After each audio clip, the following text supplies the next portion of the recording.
شروع اللہ کے نام سے جو بڑا مہربان نہایت رحم والا ہے۔ اے محمد صلی اللہ علیہ وآلہ وسلم، اپنے پروردگار کا نام لے کر پڑھو جس نے عالم کو پیدا کیا، جس نے انسان کو خون کی پھٹکی سے بنایا۔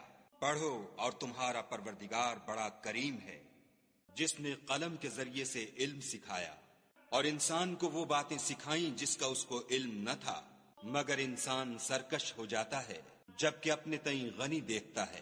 کچھ شک نہیں کہ اس کو تمہارے پروردگار ہی کی طرف لوٹ کر جانا ہے۔ بھلا تم نے اس شخص کو دیکھا جو منع کرتا ہے، یعنی ایک بندے کو جب وہ نماز پڑھنے لگتا ہے؟ بھلا دیکھو تو اگر یہ راہ راست پر ہو یا پرہیزگاری کا حکم کرے تو منع کرنا کیسا؟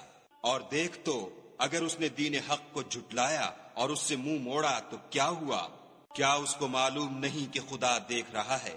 دیکھو اگر وہ باز نہ آئے گا تو ہم اس کی پیشانی کے بال پکڑ کر گھسیٹیں گے، یعنی اس جھوٹے خطا کار کی پیشانی کے بال، تو وہ اپنے یاروں کی مجلس کو بلا لے، ہم بھی اپنے موکلان دوزخ کو بلائیں گے۔ دیکھو اس کا کہا نہ ماننا اور سجدہ کرنا اور قرب خدا حاصل کرتے رہنا۔